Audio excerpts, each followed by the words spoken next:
Today's guest is a man who's lived the full arc of service, struggle, and leadership. Tony Crescenzo is a Marine Corps veteran and the CEO of Intelligent Waves LLC, where nearly half the team he leads are fellow veterans. For more than 3 decades, he's been building pathways for warriors to thrive in high-tech careers. And now, he's turning his focus inward to the invisible battles many of us still fight. Out of his own experience with PTSD, stress, and sleepless nights, Tony founded Peak Neuro LLC, an AI-driven neuro-performance company giving veterans a practical, physical way to manage trauma, rebuild focus, and reclaim peace of mind. His mission isn't just about employment. It's about healing the mind that carried the uniform. Tony's a straight-talking leader, nationally recognized for his veteran advocacy through groups like Warriors Ethos, and his message is one every veteran, spouse, and supporter needs to hear. So pour a glass, settle in, and join me as we dive into the journey of Marine, technologist, and founder Tony Crescenzo. Hey, how's it going, Tony? Boy, that was an awesome introduction. That guy sounds terrific. I got to talk to him. Yeah, I'll introduce you. Yeah, man. So why don't we get into a little bit of life stories? What brought you to the military? Let's start there. Well, it's an interesting story for me. I grew up, for those of your listeners who are old enough to remember the Rocky movies, I grew up in Rocky's neighborhood when Rocky was made. So when you see him run down the 9th Street Market, I'm 2 blocks over and 1 block up. Oh, wow. So I basically grew up in South Philadelphia in a very blue collar family, kind of basically a Sopranos episode. Was every Sunday at my grandparents' house. My dad was a mechanic. My grandfather was a mechanic. All my cousins were mechanics. I guess before I go any further, what is your policy on direct language? I don't want to. Oh, I don't edit anything. So Well, then I'll give you a quote direct from my dad. When I was 12 years old, he took me aside and said, "Anthony, it's a good thing you're smart because you had to make a living with your hands. You fucking starve. So go to college. You can't work here." Because I spent most of my Saturdays working in my grandfather's garage. My parents divorced when I was very young, and when I was 11 years old, my mother remarried a naval officer, and I spent the next 7 years of my life, 8 years of my life traveling. I went to 5 high schools, lived all over the world: Hawaii, Japan, Pennsylvania. It's a quite crazy place for the Navy, right? yeah. So when we were stationed in Hawaii, and this is in the 70s, my stepfather had a friend who he served with, who was a Marine captain, who was a helicopter pilot, a guy named Stephen Pless. Really interesting guy, like 5'7", 130 pounds soaking wet, the most terrifying person I ever met in my life. Cigar smoker, and they're sitting on the saipan one night, and they get a call, and they're actually in the middle of watching a John Wayne movie. And the alarm goes off. They get a call now. There's a platoon of Marines who are pinned down on a beach in North Vietnam. They can't go in the water, sharks and sea snakes. They need to get evacuated. So they send a CH-46 and 2 UE gunships. He's flying a gunship. The 46 gets shot up and has to return without picking anybody up. The other UE gets shot down. Here he is with his little UE and 2 machine guns, hovering over the beach while this platoon of Marines is crawling under the machine gun fire to get back in that helicopter. And for those of you who served, every time if you're old enough to remember the UEs, but still true for the 47s and 46s and 56s too, when you get in that thing, the first thing they teach you is don't lean back, because you could penetrate the skin of a helicopter with a big pen. I mean, it's So he collects as many Marines as he can get into that thing, which is much more than the flight envelope of the helicopter. His skids are hitting the waves on the way back to the ship. It's nighttime. It's crazy. It's windy. And finally slams that thing down on the deck of the aircraft carrier, goes in to get his debrief, and he takes off his helmet, and an AK round falls out. 400 and something holes in the helicopter. Still got it back.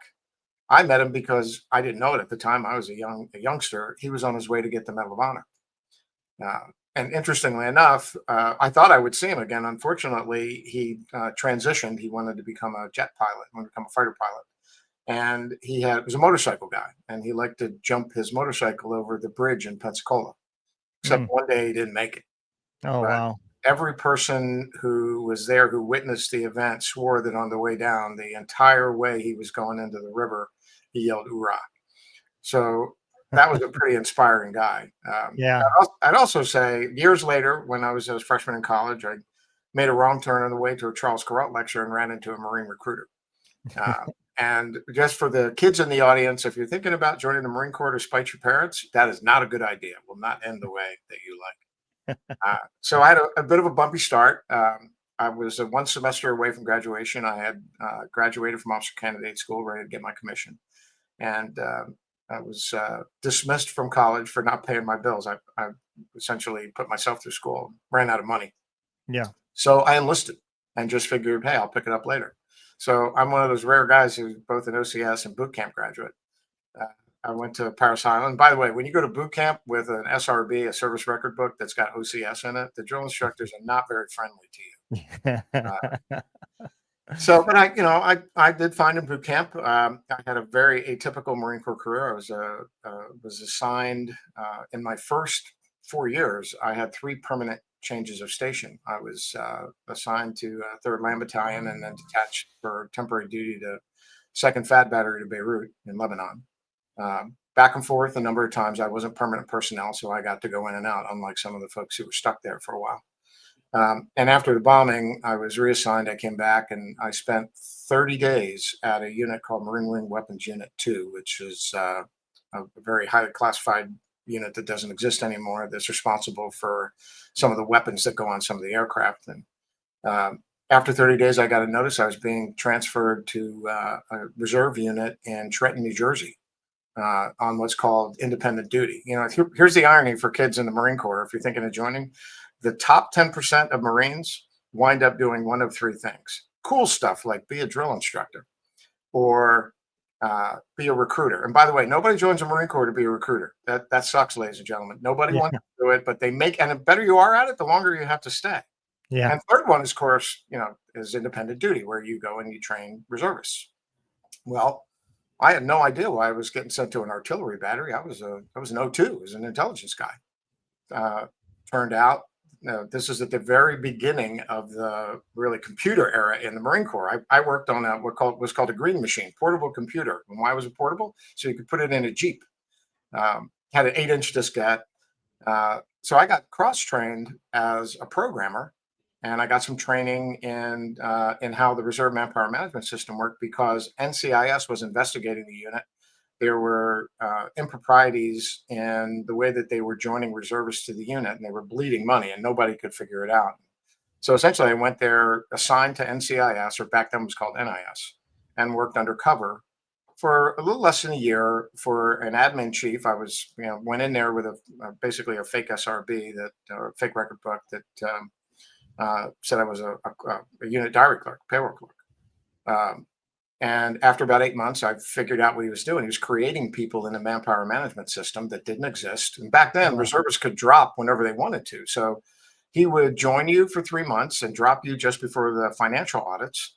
And then back then, there was no chips and cards. He just had to say full ID cards. And he'd Yeah. ID card, go to Broad Street National Bank, cash his check. So after about 8 months, I got him convinced enough. We had NCIS had my car repossessed, and had people calling, fake callers, to talk about bill payments and things. And so one day he just invited me into a little scam, and I wound up walking into the Broad Street National Bank, and every teller was a 45-year-old NIS agent, and ready to essentially go back to the fleet, and never really signed up for that kind of a thing. And I got a phone call that said, no, there's something else we want you to look into. And it turned out that a large number of the staff were involved in selling and using drugs. And what they were doing is they were bribing the Navy corpsmen to bring the bottles for the urinalysis, for the piss test that we got every month. They bring it to the first sergeant's house, and they'd switch it for their kids' urine while they got to use and sell. So I spent another 2 years there undercover with them. Got to the point where everybody got charged. About 8 or 9 of them in that group that got charged. I was a corporal, by the way. I was outranked by all of them. And when they got charged, the one name they saw on the charge sheet was mine. And that's when the whole world sort of collapsed. So, kiddies out there, if you're not familiar with the term semper fidelis, it's Latin for always faithful, which means Marines never leave their dead or wounded on the battlefield. Every Marine is your brother. You never leave anybody where they're exposed or vulnerable. Unfortunately for me, when these people got charged, there was a PCS change for some of the leadership in the battalion, and nobody knew who I was. And so while I'm testifying against these 10 people, they're 10 feet away from me every day. And there were several other witnesses in this court martial that they were going to. Two of them were murdered. Uh, they made a couple of runs at me that were unsuccessful, clearly. But I was not allowed. Essentially, was told I had to keep going back to this artillery battery where the people that I was testifying against would essentially. They were still in my chain of command, by the way. That gunnery sergeant who Oh, got wow. charged, he was my boss for 6 months. So you can imagine what the stress of that is like. And at Yeah. this point, I'm writing letters to the Commandant of the Marine Corps. I'm writing letters to the Sergeant Major. I'm writing letters to my congressman. I'm not hearing anything back. And you got to remember, I just came back from, essentially a back and forth tour to Beirut. And I was a fairly salty corporal. So I Yeah. didn't have the best headspace, I guess, at that point. I was pretty much ready to fight everybody and anybody at any time. Um, and in the Marine Corps, we're very small. Marine Corps, I think right now, full strength is 187,000. Everybody knows Yeah. everybody in the Marine Corps. So you piss off a first sergeant, and the new first sergeant comes in, he probably knows that guy. So they made my life fairly miserable. And uh, about a week after they all got convicted at their court martial, I was court martialed by the replacement first sergeant for being 20 minutes late to work and fined $20. And Wow. at the end, I was charged with a lot more, but that's what I got convicted of. And at the end of the court martial that evening at 5 p.m., I got a phone call from my monitor, the person who's assigned to send Marines to all the places that they go, saying that he had gotten a letter from the Congressional Liaison Office, and he was instructed to send me anywhere in the world I wanted to go. And I said, "Tell you what, send me to the closest place in my home of record. Fuck you, I'm getting out of the Marine Corps." Um, I was really afraid that all the friends of the people that I had testified against were just going to find me somewhere. So I Yeah. wound up in Garden City, New York, as a files clerk with all my security clearances stripped away that I'd been, convicted of court martial. No one in that unit wanted to talk to me. Imagine, an entire inspector instructor staff. The CO gets relieved. All but two people get court martialed, and you walk in, and nobody wants to play poker, PT, do anything with you. So I sat in a Yeah. room with no windows for 8 months and did nothing but contemplate my exit from the Marine Corps. And 8 months to the day later, in walks, at the time, Lieutenant Colonel Frank Labuti, who's now retired Lieutenant General Frank Labuti. He was the aide de camp to the Commandant, PX Kelly, with uh, a certificate of commendation from the Commandant, a medal, a check for $20 because they overturned my court martial, and a copy of the letter of apology that PX Kelly, who was the Commandant at the time, had written to my mother. And then I was meritoriously promoted and invited to go back and apply for counterintelligence duty. Um, and I did. I went back to Fort CIT for a while. I applied. They accepted me. It was kind of an interesting interview. You can imagine, you get a court martial on your record. What's this guy doing here? And I Yeah. show him the letter from the commandant to my mother, and all of a sudden, everybody likes me. But at the same time, because I had been cross-trained in programming and technology, I received an offer from a Wall Street company. I was in New York for about 6 times what I was making. As I was a sergeant, PX Kelly promoted me, so I was a sergeant when I got out of the Marine Corps, but I was making lieutenant colonel pay at that point. Yeah. So I got out and I went to work for three of the craziest people you'd ever meet in your life. Three people who started a company that became GE Information Systems, who taught me in 3 years uh, more than any other place I've ever been. Taught me so much. And that company became the largest M&A transaction in the late 80s. 1989, I think, was the largest M&A transaction. So I made some money. I had a bit of a reputation at that point. I will tell you, those of you who are new out of the military or getting ready to transition or have transitioned, um, back then, being a veteran wasn't popular. We're still sore about Vietnam. People thought I was a punk rocker with a Marine Corps haircut. Nobody really respected the military. So I wound up writing pill bottle quality control code for Merck, the pharmaceutical company up in Rahway, New Jersey. And for those of you who aren't familiar with northern New Jersey, which looks like a plumbing experiment that went sideways, Yep. uh, their building is 300 yards long. It's this big, giant manufacturing office building. I was in a room for 3 months with a couple of assholes. This very smart data scientist who you can hold the image in your mind. BMW driving, no sock wearing, wears a three-piece suit, kind of an asshole guy who was condescending and not nice to people. And for those of you who are not Marines, and I suspect this is true of other branches of the service, except maybe the Air Force, there's no HR in the Marine Corps. You have interpersonal problems Yeah. at work, you go behind a squad bay, get some exercise. So Yep. what did I know? I just got out of Marine Corps. So I look at the guy one day and I say, hey, look, if you talk to me like that again, I'm going to knock you the fuck out. And he did. So I got up and chased him out of the building, 300 yards of it. He jumped in his BMW and drove away. And that's when I looked at my watch and thought, hey, this is when I become a UPS delivery driver, because this is not going to work. And this is before cell phones, by the way. So 20 minutes later, my boss calls. He says, come on up to the office. And I walk in. He's got this funny look on his face. And he said, what happened? And I said, look, I warned him. I told him. And he didn't listen. And, he's kind of an asshole. And he deserved it. And the guy laughed at me and he said, well, I know you just got out of the military and Marines are a little different than other people. And I know you weren't going to hurt the guy. And I just interrupted him because back then, what did I know? And I looked at him and said, no, if I'd have caught him, I'd have beat the shit out of him. He laughed and said, well, be that as it may, he is kind of an asshole. So we just fired him. Go back to work and don't hurt anybody. And I thought, what the hell just happened? Am I on Yeah, candy counter? really. Well, turned out that my boss was a two-tour Vietnam Air Force veteran who had flown 31 combat missions. But for him, where would I be? Yeah. And I never forgot that. I mean, that was a turning point for me in terms of my transition out of the military and really understanding that we're all responsible. You're still responsible for each other in or out of the military, especially the Marine Corps. Yep. So I had a great time there. Sold that company. It came down to Washington, D.C., worked for a small business that was competing against the fourth largest software company in the world, took my Marine Corps tactics and strategy and aggravated them so much that they hired me. And I wound up as the director of technology for the federal division, which went through explosive growth. I worked for a tremendously gifted leader there who taught me many things. After about 3 years, the Germans asked me, there's a German-owned company, they asked me to the Germans used to call me Dirty Tony because they like Dirty Harry. And they would send me to places that weren't working too well. And I go in and kill everybody and start over. It was their sort of thesis. So I spent time in Hong Kong, France, Italy, Germany, UK, helping rebuild businesses. And at one point, I wanted them to buy a company that I thought was really interesting, and they didn't want to. So I decided to join that company as the chief operating officer. And it was a company that was doing first generation link analysis around things like money laundering, organized crime, and counterterrorism. And it was a very, very rewarding and interesting experience where I learned a lot more about business, not so much about the operational aspects. I knew some of that, but the business part of it was kind of a negative lesson because it was an interesting business model for the company. But after I left there, I founded a company called Analysis Frameworks with a colleague from Software AG. We wound up selling it in less than a year, and we had some venture capital money.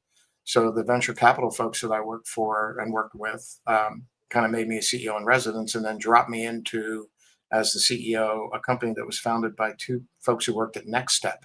And if you don't know what that is, that's the company that Steve Jobs founded when he left Apple when he got kicked out, and Next Step failed. But these were two brilliant gentlemen who had done a fabulous job of building the technology and didn't know much about business. And this was right around 9/11. And one of the founders, kind of interesting, freckle-faced kid from Chicago. So here I am, this ex-Marine sergeant. I've done now one CEO gig. I've been an executive in other companies. I kind of think I know what I'm doing. And I run into these two founders, and one of them is this red-haired, freckle-faced kid from Chicago who grew up Presbyterian and decided that he didn't want to be Presbyterian. That wasn't his religion. So he takes a religious studies course and then winds up as he decides that Islam is the religion for him, and which is kind of interesting. I mean, we had a lot of long talks about it, but it turned out that at that time there was a college professor at the University of South Florida who was representing some wealthy Saudi families who are interested in investing in technology companies. So I met up with him. His name was Sammy Alarian. Spent a significant amount of time together. Spent a month in Switzerland raising money from private Saudi families. Raised a whole bunch of money to fund the business. We had great success. It was really a lot of fun during the go-go late '90s, just before the millennium turn. But right after 9/11, I was notified by the FBI that Sammy Alarian had just been arrested, and Sammy turned out to be the president of the Palestinian Islamic Jihad. And Sammy wound up spending some time in Gitmo. So you can imagine what that's like. And you're, come to work one day and there's, the FBI is waiting for you. And we wound up actually not doing too bad. Sold that company to Rational. Rational was purchased by IBM. And I had a spate then of really more federally focused law enforcement, military work. And I went to work for a company in Chicago that was building what's called identity disambiguation information, and built a system for the Navy, for NCIS actually, called LINKS, Law Enforcement Information Exchange. It's part of a team that built that. And in the course of that, I came to meet the director of NCIS at the time. His name was David Brandt. If you look at the TV show, look under technical advisory, you'll see Dave Brandt. So this is a guy who, originally was the director. He got to meet all the Mark Harmon, party with all those guys. A fascinating guy, Dave, wonderful guy. He retired, and I left and went to another company where we were building a similar system for the FBI called Index, a national data exchange. So I called him up and I said, "Hey, Dave, why don't you, you're at Deloitte now. You'll be part of our team. You'll make your bones. It's $1 billion opportunity. Everybody goes home happy." And a year and a half later, we won this $1.3 billion piece of business from the FBI. And Dave called me and said, "Hey, let's celebrate. I'll take you to lunch at the Army Navy Club." And off we go. And we're sitting having lunch, and he says, "When I met you a few years ago in the Links project, your name's kind of interesting, and I thought you were familiar. Before I left, I looked you up, and you are familiar." He said, "I was the director of undercover operations from NCIS from 1980 to 1987, and I'm really sorry about what happened to you," because apparently he knew about this. So that's, talk about a closed loop system. Yeah. But along the way, I gave up on the Marine Corps for a very long time. I was very bitter about what had happened to me. The Semper Fidelis apparently doesn't apply to corporals because career Marines are more important. And I really had a lot of struggles, and I had no idea at that point how angry I was. I mean, you could ask my first wife or my second wife or my daughter, and they would tell you. I describe that as, the guy, you met him. He goes from 0 to fuck you in 10 seconds. Yep. Don't get in a car with him, because if somebody cuts him off, it's punishment time. Right? Yep. And bar fights are exercise. Like, I'll tell you, my current wife, I've been married to for 12 years, when I was 55, told me that I had been in more fights than all the men she'd ever dated in her life combined. And I looked at her and said, "I never started a fight in my life." And she just laughed and said, "Yeah, I've seen you. You poke them and poke them and poke them and get them mad, and then they swing at you and you knock them out and go, 'Oh, I had no choice.'" And I didn't know. I didn't have the self-awareness. I had gone to VA in the '90s, met a therapist I thought was really going to help me. He was a Vietnam veteran. And 3 sessions in, he told me he couldn't treat me. I was triggering him. So I just struggled with it. Wow. And then about 5 years ago, so now I'm the CEO of Intelligent Waves. We're a national defense industrial-based contractor. We do, one small adjustment to the intro, the majority of our employees are veterans, over 60%. Oh, wow. If you go to monster.com, look at the best companies for veterans, I think Lockheed is number 1. We're number 2, and we're 500 people. 65% of our employees are veterans, 80% are combat veterans, half of those are operators, Delta Force, Navy SEALs, Marine Raiders. It's a bunch of green suiters who put on a blue suit and went back into the world. Our chief strategy officer is the former head of JSOC, who's the innovation head for JSOC. So, and the founder of the company is an Army veteran who has a GED, but invented technology to defeat IEDs. So we're very mission focused. We're the flash to bang, solve your problem guys for very and highly complex technical solutions, secure communication, quantum resistant encryption.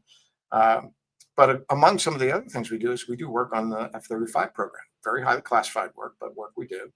And through that contract, we were asked to do some work at the Air Force Fighter Weapons School, their version of Top Gun in physical human performance, because F-35 beats crap out of your body. Yeah. And as it turns out, fighter pilots are interesting people. They have all kinds of issues, including cognitive issues, long flights over water.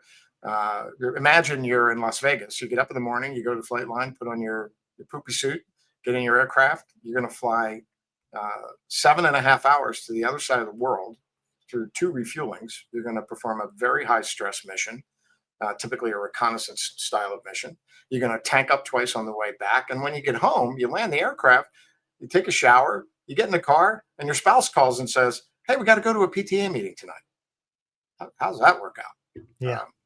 So they asked us to look at cognitive human performance. And it just so happened that I had a crazy set of circumstances where I had a meeting with an intelligence agency I won't mention that was asked to go to a different location. When I Googled the location, I wound up with a document I had never seen before, a declassified Defense Intelligence Agency document from the 80s that was completely fascinating. The physics of it. I'm a kind of a physics nerd, and so is my wife.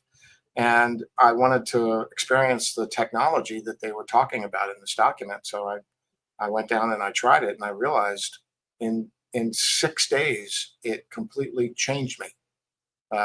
People I hadn't seen over the pandemic would meet me and say, "Your energy's so different. You seem so much more calm than I've known you before. What's going on?" I've had no more nightmares. Literally, I just stopped having nightmares. I stopped worrying about who was cutting me off on the road. I had this just feeling of equanimity, and I really wanted to understand it. So I worked with a gentleman named Bob Holbrook. Bob spent 31 years doing this kind of thing. It's neuroacoustic entrainment, essentially using technology and vibrational sound to entrain brainwaves into different states of consciousness.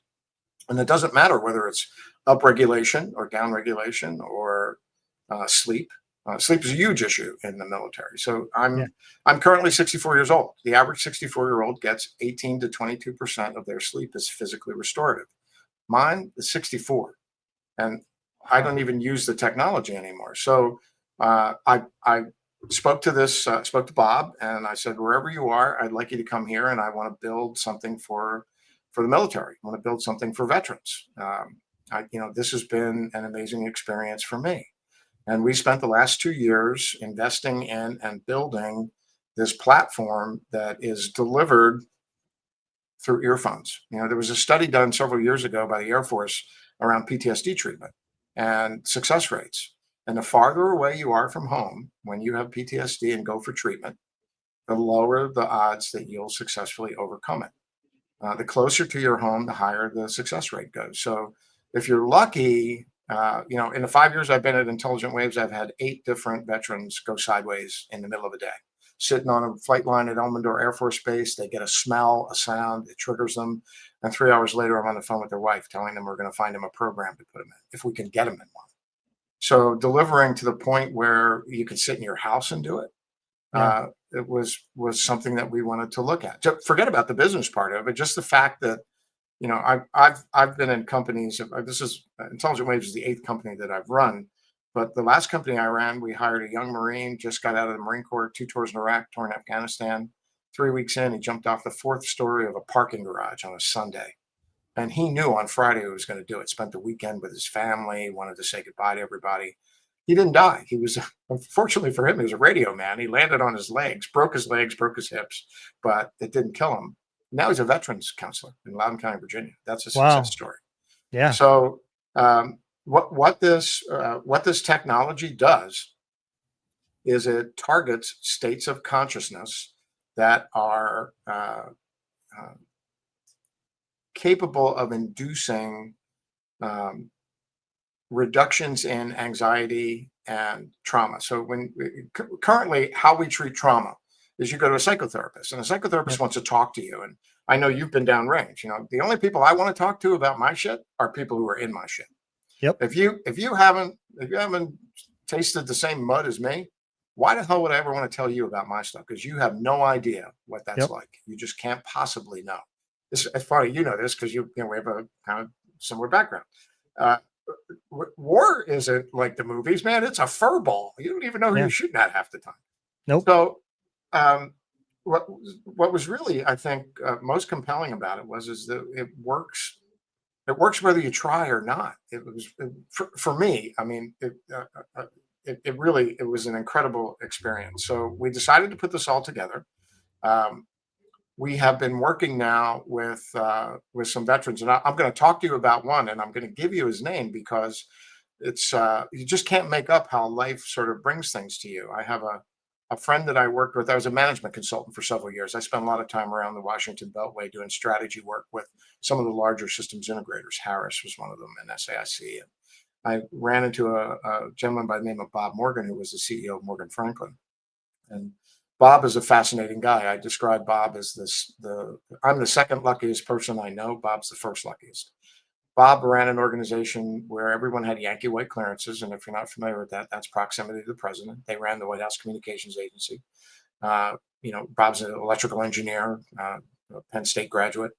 His partner, Rob Franklin, is an amazing guy. Bob grew up on a dairy farm in central Pennsylvania. Rob's dad was a union carpenter one town over from my grandparents. These are not Harvard graduates, right? But people with grit. And Bob, when they sold the business, Bob decided he was going to become a movie producer. And everybody laughed at him and said, sure, Bob, go to Hollywood, see how that works out. Bob's making his fourth movie right now with Sylvester Stallone. Wow. And 2 years in, Bob says, Hollywood's plastic. I don't like Hollywood people. Maybe I'll do music. And everyone says, sure, Bob. And Bob goes to Nashville, and now he's got a Grammy Award winning country star. But Bob meets a gentleman by the name of Mark Green. Mark Green is a 24-year Navy veteran and a Navy SEAL. 8 years enlisted, 5 years as an officer, multiple tours downrange. Mark's a fantastic gentleman. I mean, just terrific. He wrote a book about his transition called Unsealed. And if you haven't read it, I recommend it. Bob helped Mark write that book, paid for it, and then took it to Amazon. And Amazon is developing a series around that book. Oh, Now, wow. in addition to Warriors Ethos, I'm also on the advisory board of the Semper Fi Americas Fund. It's kind of an interesting fund, right? All the fiduciary board members are like the sergeant major of the Marine Corps and all the commandants. And it's the Yeah. only place I ever go where you walk in and somebody goes, "Hey, General," and everybody turns around except me. But every time they air that, when that comes out next year, the Warriors Ethos, the board I'm on, which specializes in helping veterans transition, Warriors Ethos, www.warriorsethos.org. We spend a significant amount of time helping veterans through successful transition. They get a check. Semper Fi Fund gets a check. Bob's a fantastic guy. But I meet Mark, and it turns out that Mark's struggling with 21 TBIs and PTSD diagnosis, sleeping 3 hours a night, but not all in a row, highly fragmented, hypervigilant, can't be in public, can't be in a room full of crowded people, brain fog, can't remember things. We just did Mark's 2-month. Essentially, how this works is we deliver the signals through an app you can get on your phone. And for individuals, when we're doing this kind of work, we'll come out and we'll take an EEG. Essentially, put a hat on you, get the electrical signals from your brain, understand what's happening in there, and develop a protocol to resolve what your issues are.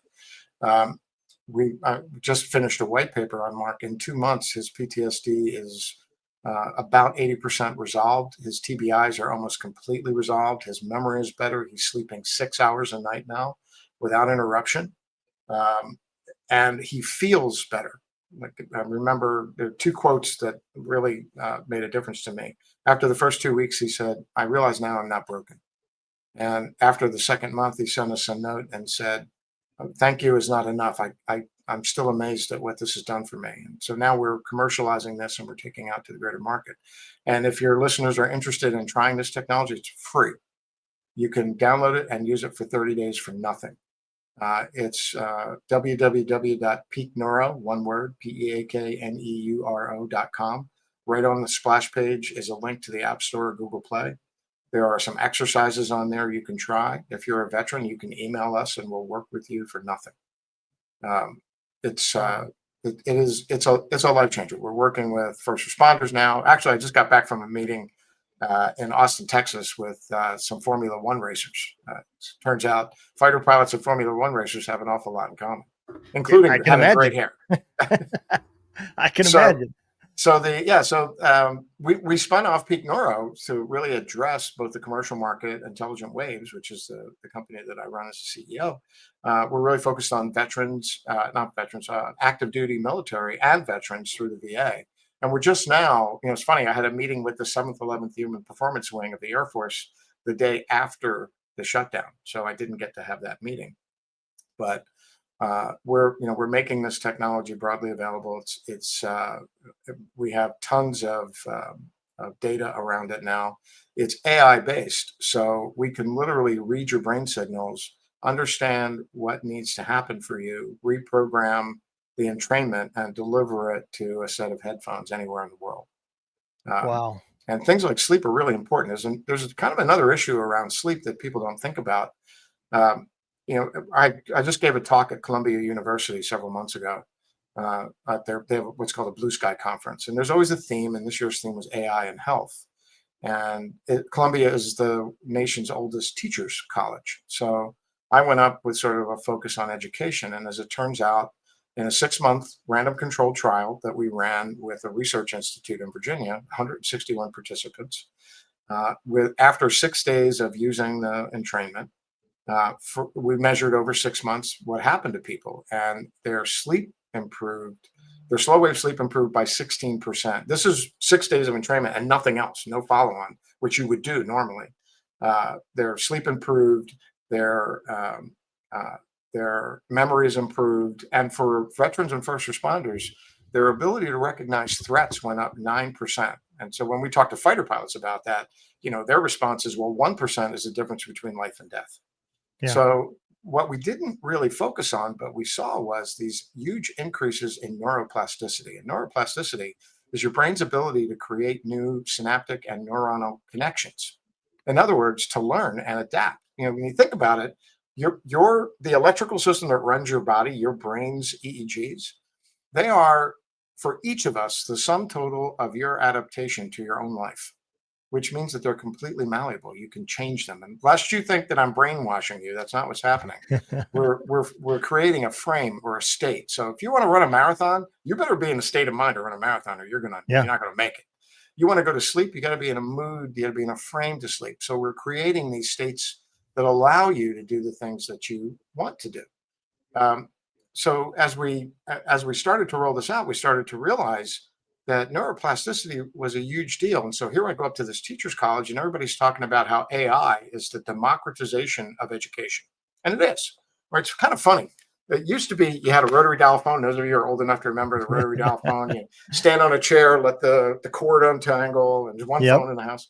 And now, then you went to the iPhone. And I always enjoyed the iPhone because it had a whole bunch of extra stuff. It's really a bunch of other stuff and a phone. Now with AI, if you put a ChatGPT app on your phone, or whatever your favorite flavor is, you have the accumulated knowledge of mankind in a box. Plus, Yeah. it makes phone calls. So awesome, right? Here's the problem. I have access to education. AI contains the accumulated knowledge of mankind. I want to know anything, I can ask a question, and it's only going to get smarter. But the problem is, that's education. Learning is somewhat different. So I live in Falls Church, Virginia, very close to Potomac, Bethesda, Georgetown, where incomes are high. Um, uh, People's children who they go to the best schools, they have access to nutrition, they have access to tutors, they get support. Their parents are all about making sure they get a good education. And 6 short miles away in Southeast DC, our kids dodging bullets to get home.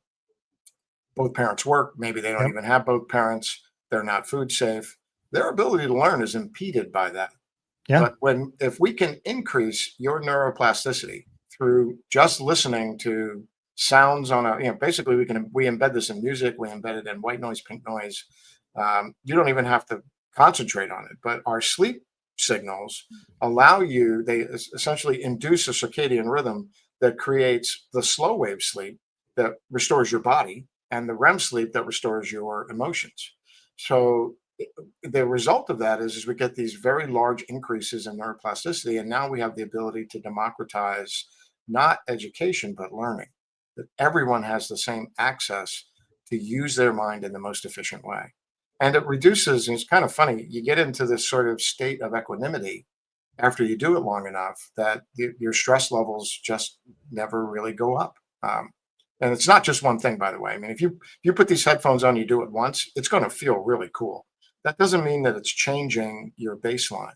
It Yeah. takes a couple of months, but in our trials where we've run it with real veterans who have real issues, we're actually working with some retired NFL players. We're working with a couple of Division I sports teams that I'm not allowed to mention on tuning the brains of athletes. What we're engaging now with the Air Force in is essentially taking a baseline physiological and neurological profile of a pilot, have them go out and fly 5 missions, correlate their best baseline to the best mission performance, reverse engineer how their brain was functioning, and give it back to them only better. So you're tuning your brain like an instrument, and Wow. you're not doing anything that's going to hurt you. It's what's called neuroadaptive. Whatever you need, you take, and whatever you don't just goes by. The only real side effect is that you sleep better. It's kind of an interesting thing. So that to me, that's the story. So you go through this. I got out of the Marine Corps at like 27 years old. I was a sergeant. I'm 64 now, and I've had in my career, I've had a tremendous amount of success. I'll tell you some interesting irony. Sergeant Major Carlton Kent, the retired Sergeant Major in the Marine Corps, I'm proud to say is a friend of mine. We oftentimes will call each other when we have a veteran who's in crisis and they need some support. And he called me about 6 months ago to say, it doesn't need support. I had a colonel that's retiring who is a brilliant guy, but I told him all about you, and you're a Marine who's had a lot of success in business, and he'd like to talk to you about his transition. Could I put you in touch? Of course I can. That's what I do. So I get on the phone with him, and for an hour, I'm hearing this guy's story, and he's a very not your typical Marine. He's got a like a 3-digit IQ. Uh, Wow. yeah, it's pretty amazing. I mean, he only eats the good crown, so just an amazing guy. But at the end of the conversation, I said to him, and it freaked him out. I said, it's kind of funny. After talking to you, the apple doesn't fall far from the tree. And he said, "What do you mean?" And I said, "Well, I served with your dad. His father was the retired commandant of the Marine Corps." Oh, And wow. the interesting part of it is, at the end of it, he said, "Well, tell me what Intelligent Waves does, because I'm not there to sell business. I'm there to help a fellow Marine." And I explained all the things we do: secure communications, cyber defense. Intelligent Waves has a contract. We defend the United States federal court system from cyber attack, U.S. Marshals, all of those things. So we do some very, very high level sophisticated work. And then we have this human performance piece that I talked about. I mean, well, wait a minute, human performance. Little did I know, the guy I'm talking to is the deputy commander of Marine Special Operations. And 2 weeks later, he's up in my office saying, "Explain all this to me." Yeah. So, that's the thing, is we're here for operators. We're not here to talk to doctors. I'm not here to talk to psychologists. I'm here to help operators Yeah. and former operators. Yeah. There's a lot to unpack here. And Yeah. if we go over an hour, as long as you're Sorry. okay with it. No, you're good. If as long as you're okay with it, I'm fine with it. I got to find a way to shorten that story. No, it is great. And I don't like shortening. I just know sometimes the listeners don't listen much past an hour, but there is a lot I want to unpack here. And your career is fascinating. How, life just seemed to kind of give you lemons, and then lemonade would come out of it, Um there It's was funny. this, I'm sorry to interrupt. It's funny. My mom, who's an 86-year-old Italian lady, uh-huh. told me that I was a weeble. They wobble, but they don't fall down. Yeah. And well, I'll leave the other one for another quote. But yeah, I've pretty much Forrest Gump my way through my career. Yeah. I mean, and that is amazing, because you are right. The military branches, the smaller they are, the more connected you Right. become. Same way with the army. The army, we don't see, a lot of times we don't run into another person. We're just so big. But our warrant officer group that's in the Oh, I'm army, familiar. They run the damn army. yeah, they That's the do. backbone. Yeah. And when they get out, they're going to have a job. Another warrant officer that they know is going to put them in a place, and life is great.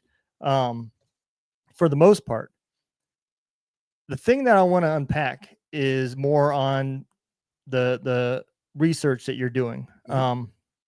Because I am involved in a project that I have started.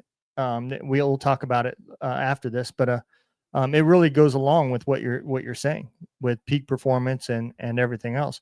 But what was it that, where did you actually discover that this was going to help long term? Because the reason why I say that is you're right. Your brain has to change the way it thinks, right? And it has to make new connections in order to do that. And that's exactly what PTSD does. It puts these new connections, just they're not in the right spot. They're a negative connection versus a positive connection. And it takes time to get through those layers, especially in today's world where, like I said, I deployed 68 months. That's 20% of my career was spent with a rifle fighting. And, when you deploy somebody over and over and you start pounding these traumas on top of each other, man, that's a lot of scalus that you got to get through to get to the roots of the problem and start changing the way some of these things are doing. How did you guys discover that you were able to do it this way and get through so much? Because this is no drug involved. And No. Yeah. and that's why a lot of people have turned to psychedelics, because it does exactly that. It changes the connections, the way Yeah. you think. And maybe it's not as unhealthy as some other medications, but it's still a drug in at the end of the day. Well, that's a great question. I'll tell you. We went down to a ketamine clinic and reverse engineered the brainwaves of a young Army veteran who was getting ketamine therapy.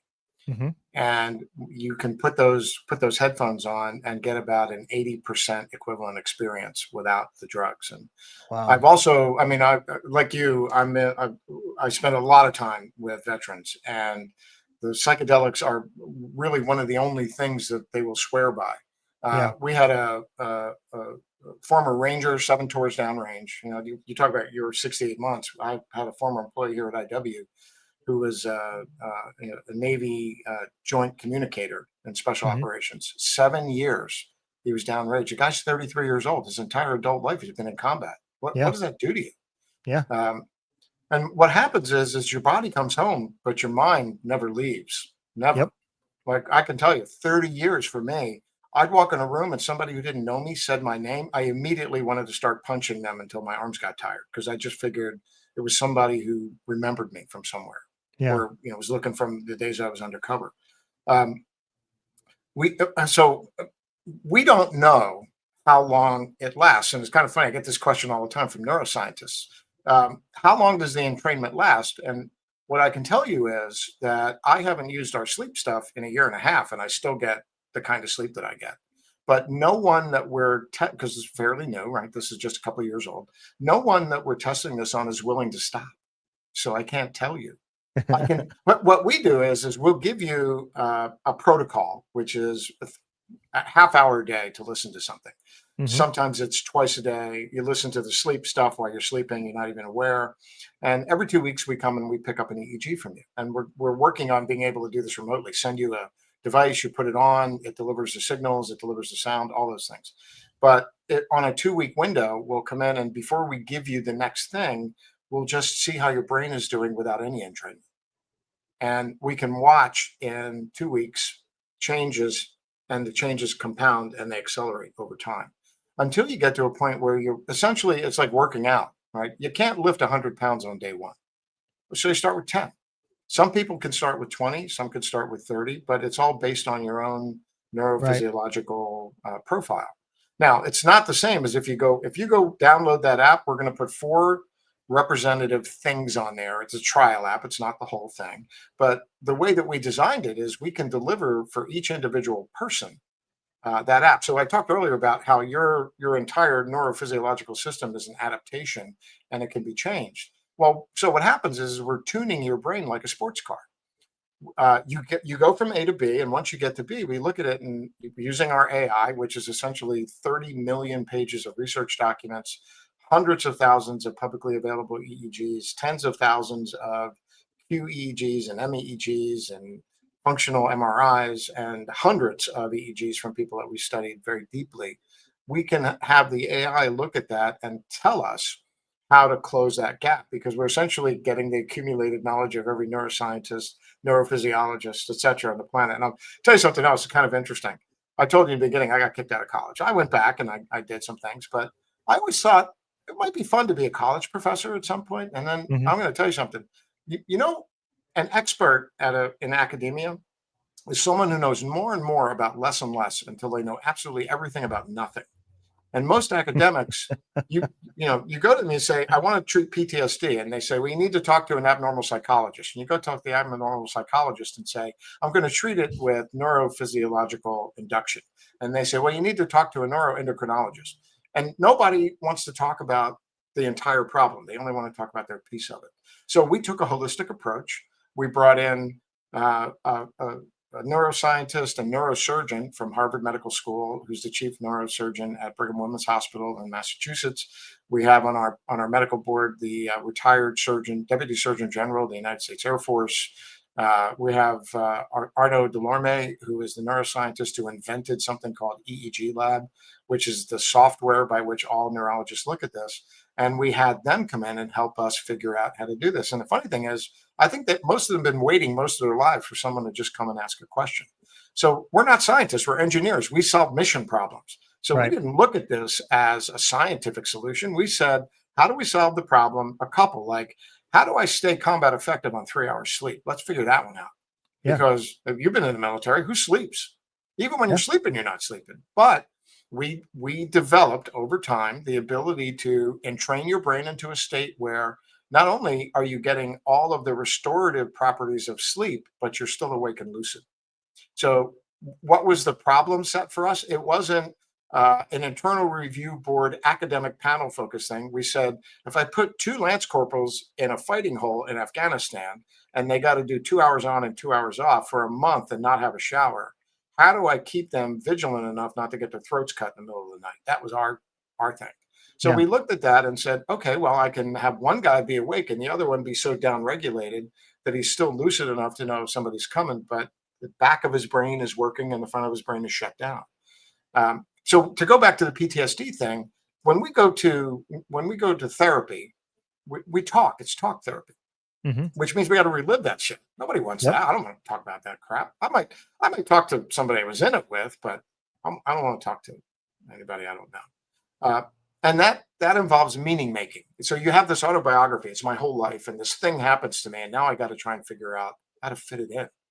And you know this as well as I do. It's not the shit you do; it's the shit you don't do sometimes that Yeah. really gets to you. So, and you ruminate. And anybody who's ever walked out of a room and thought, "Why did I say that?" That's rumination. And you know that there's a physical manifestation of that in your brain. The whole front of your brain, the default mode, not default mode, but the executive network in your brain, the dorsolateral prefrontal cortex, that's where cognition, anxiety, rumination all happens. And we have developed a technique for suppressing that to the point where you really can't create a narrative. And we open the back of your brain, the anterior cingulate cortex and the anterior cingulate gyrus are the two parts of the brain, plus the occipital and parietal regions, and we flood them with a different set of brain waves that create what's called symbolic ignition. And if you've ever fallen asleep, you're about to fall asleep and a face jumps out, or you've had a dream where it's like a movie, or your eyes are closed and you see something or get a memory, that's symbolic ignition. It's non-narrative. What happens is that's your body digesting the trauma, not your mind, your body.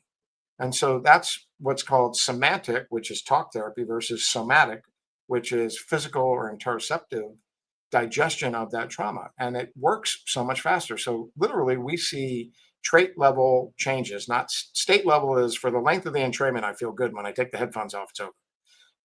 It takes 31 days on average to get a trait level change, where now I feel good or I feel different most of the time. And after 6 months, you can get to the point when you're in our program, you can get to the point where you can do this volitionally. Do I want to just go to sleep? I take 3 deep breaths. I'm not wearing, I have an Aura device, I have an Aura ring, because a lot of our clients, our military clients, wear those. And I Hmm. have a Whoop, which I'm not wearing right now because pilots can't wear rings in the cockpit.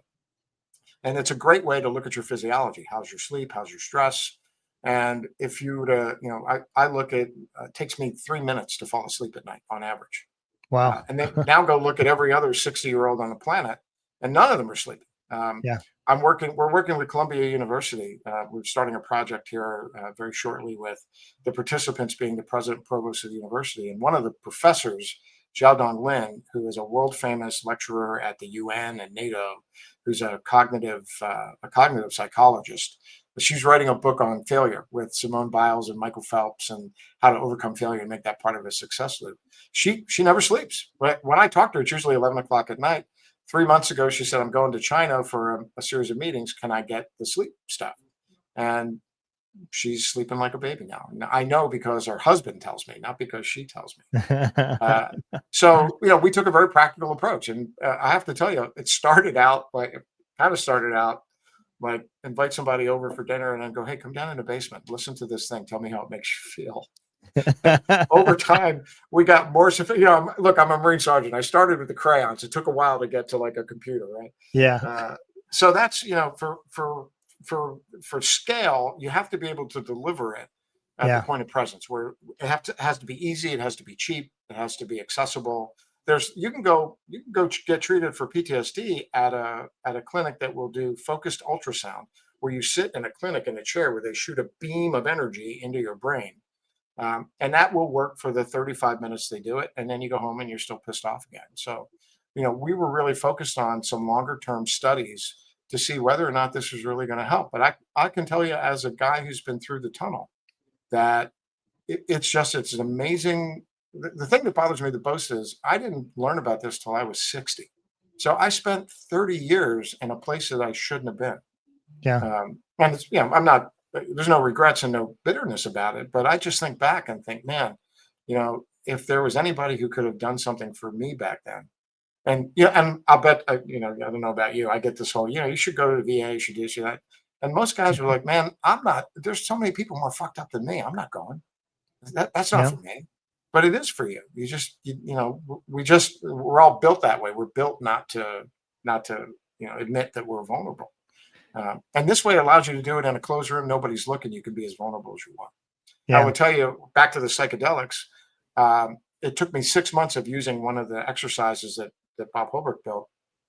I had an experience that for all practical purpose was identical to what happens in a psilocybin journey. Now, I've never taken psilocybin, so I can't tell you, but I've talked to a million people who've seen the white light, all, one with everything, that whole crazy mystical experience. Only it lasted 2 hours. And at the end of it, I had to call my wife because I was on a business trip somewhere in tears.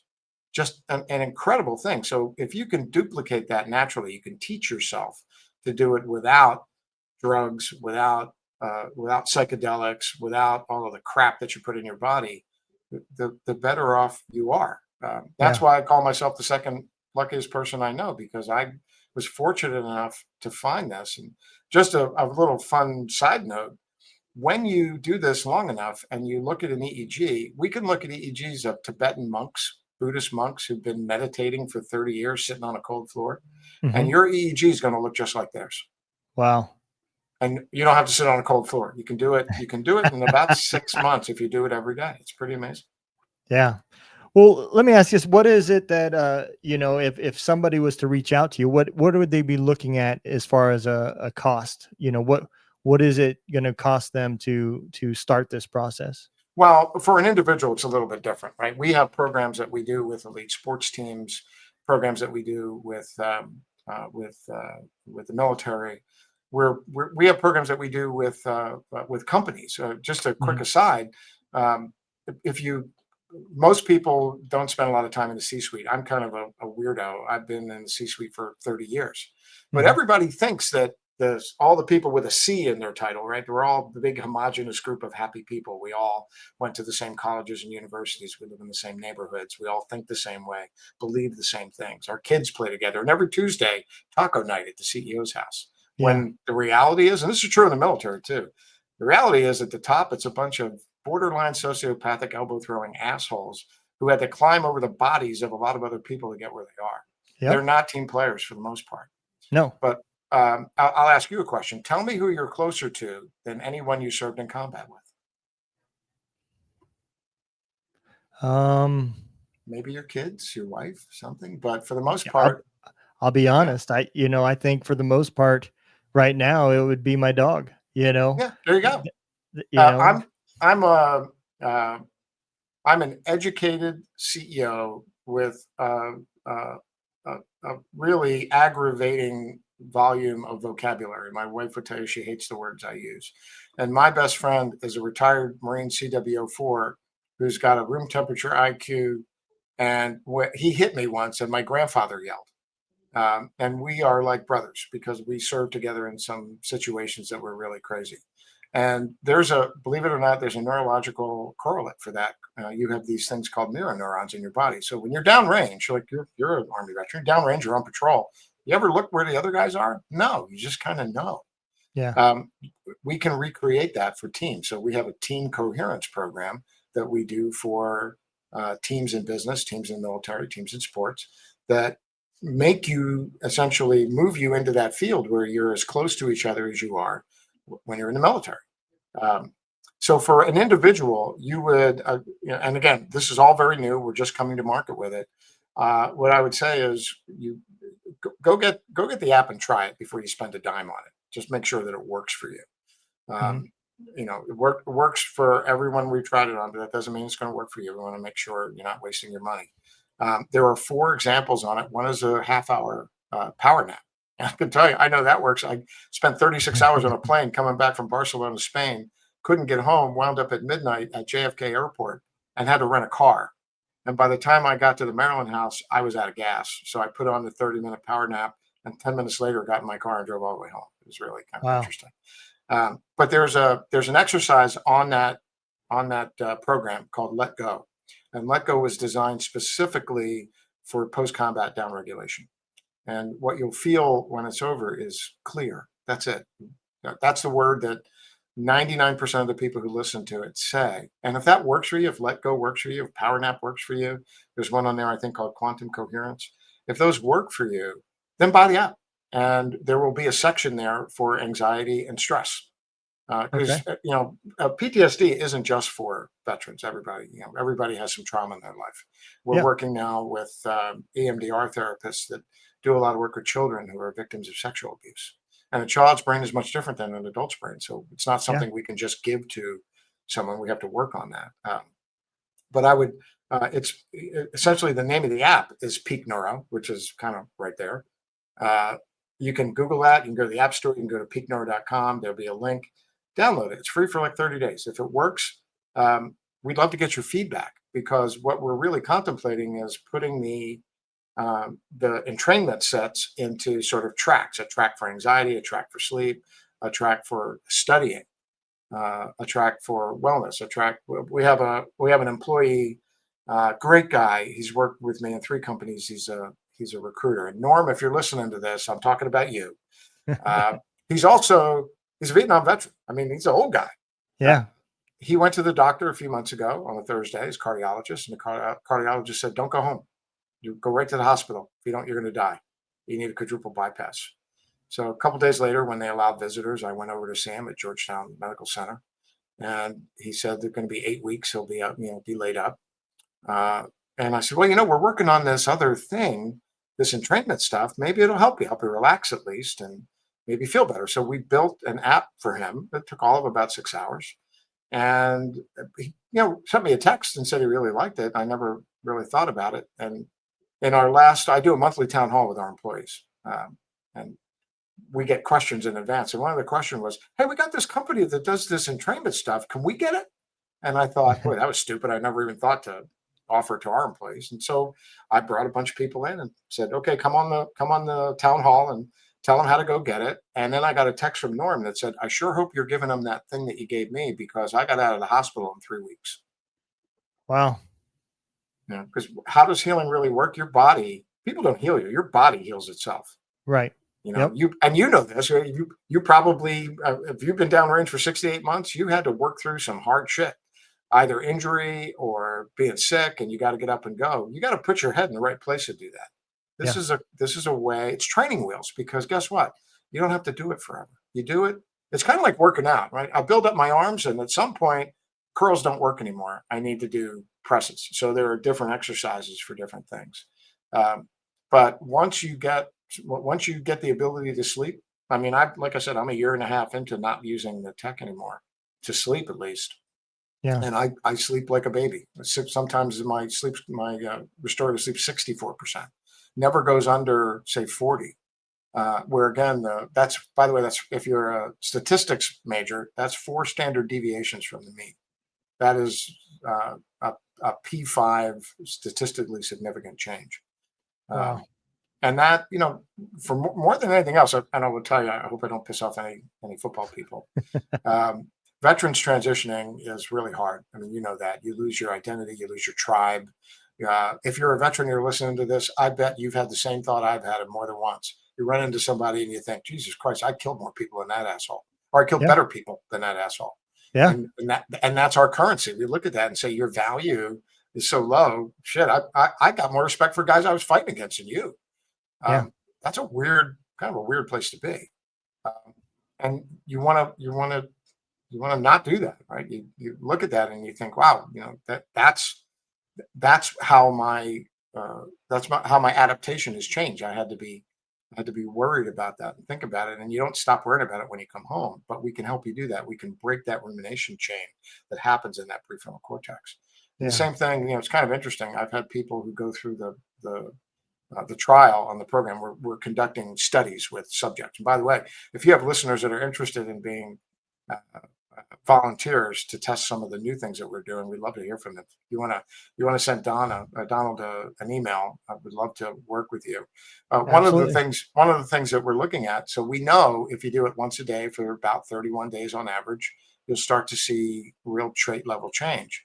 And that's if I do it at your house. But what if I brought you to a facility and did it in 3 and made you do it for 8 hours a day? How would that be? Because that's how I did it. I did it in 6 days, 6 hours a day. That's a little bit different way to deliver it to people, but it could be that much more impactful. And I don't know that maybe you need a month for your brain to go from 10 pounds to 100, but we're constantly looking for, how do we make this consumable by anyone, anywhere, and how do we make it most effective for a broader group? So how we normally work is, you'd listen to it. We get a baseline. And again, in the future, in about a year, we're going to have a device we'll send to you. You'll put it on. You'll sit for 5 minutes with your eyes open, sit for 5 minutes with your eyes closed.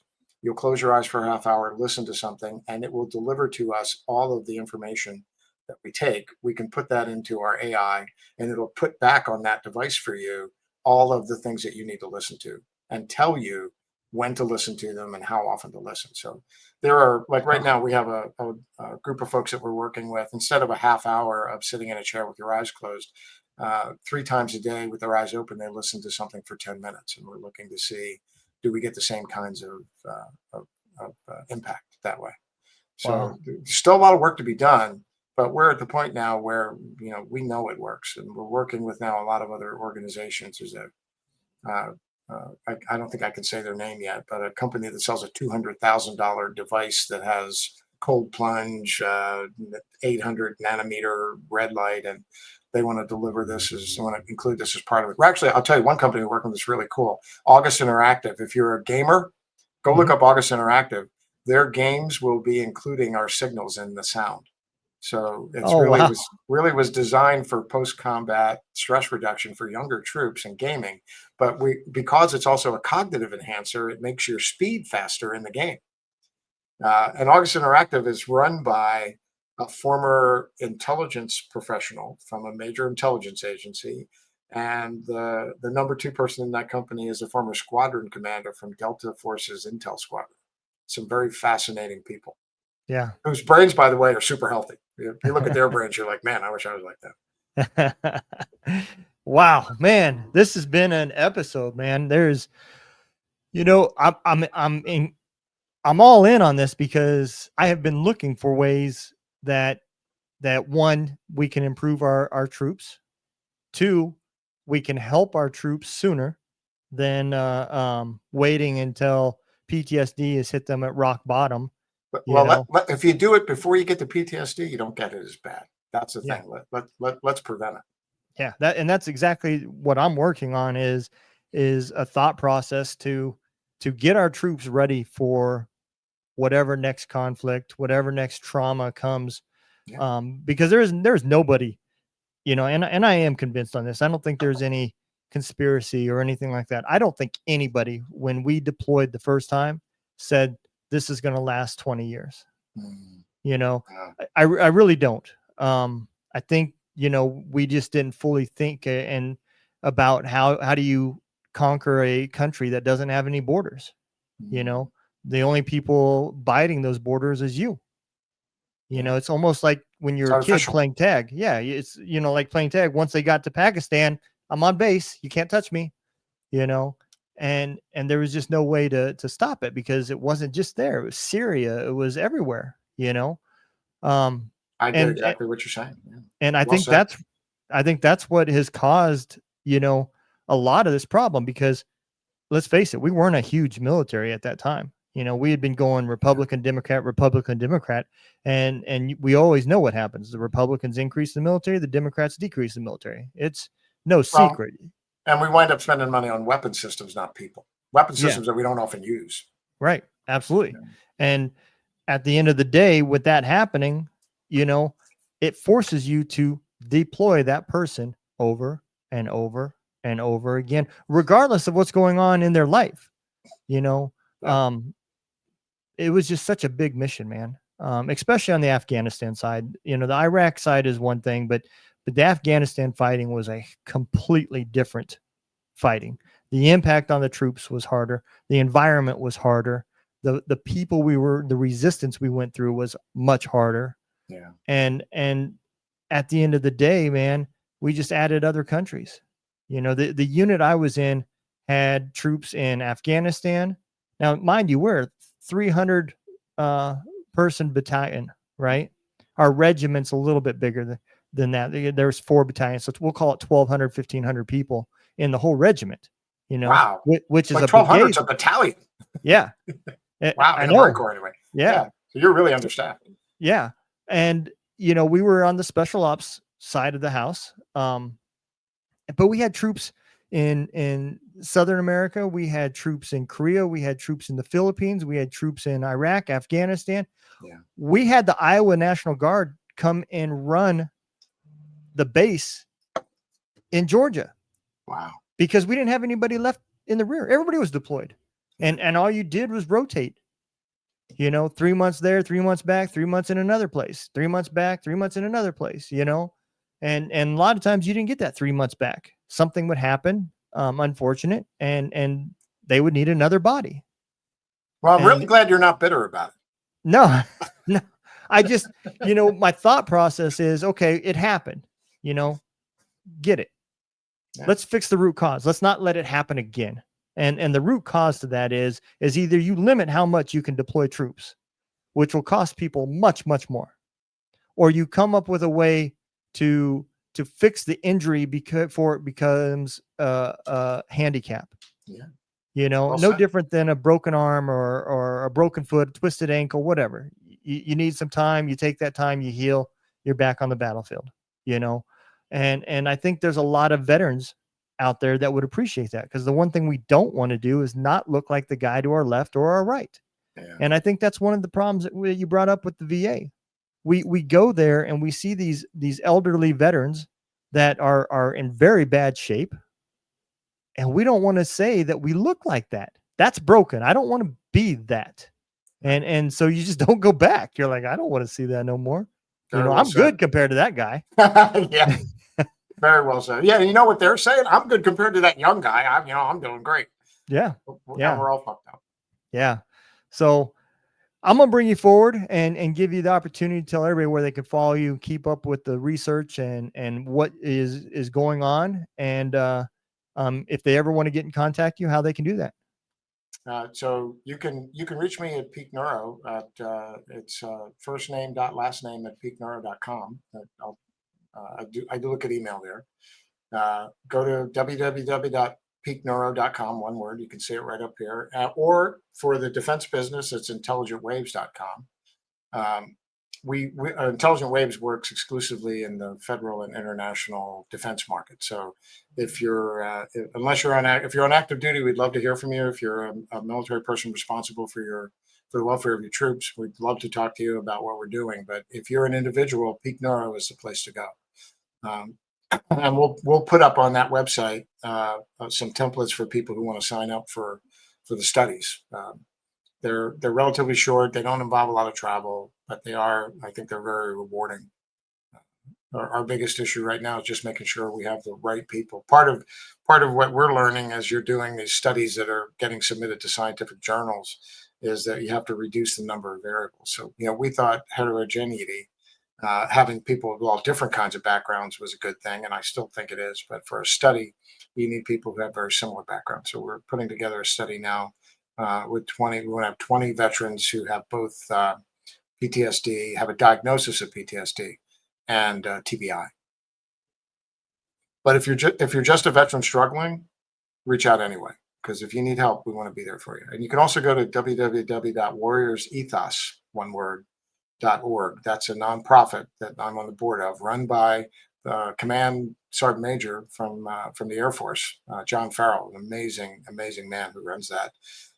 Flo Groberg, who is a Medal of Honor winner, an Army Medal of Honor winner, is on that board. John Hammes, former Delta Force JSOC innovation lead, is on that board. We're there for you. So if you're struggling and you hear this, reach out. All right, and we'll make sure that we get all the links put up on the website, on the video when it's edited. They'll all be in the bios and the links, so everybody can click on it. And I'll even include, if you don't mind, your email in there. Absolutely. For people that would like to reach out about the study. Sure. So it'll be super simple for people, and nobody misses it. I'll give you. We'll make a special email for that. Sounds good. It'll go to the right people. Sounds good. Absolutely.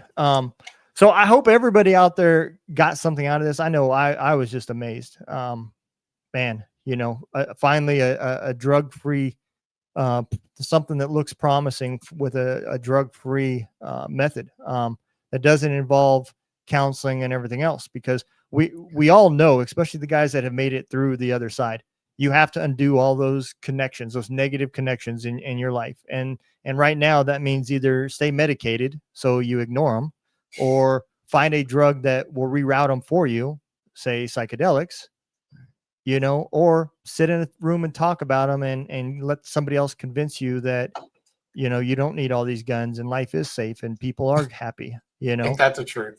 Yeah. Those are really your choices out there. And it's refreshing to see that other people are taking notice. Especially now that the war has ended. There's people like yourself that haven't forgot the war over there is over, but it's not over here. Yeah. And amen.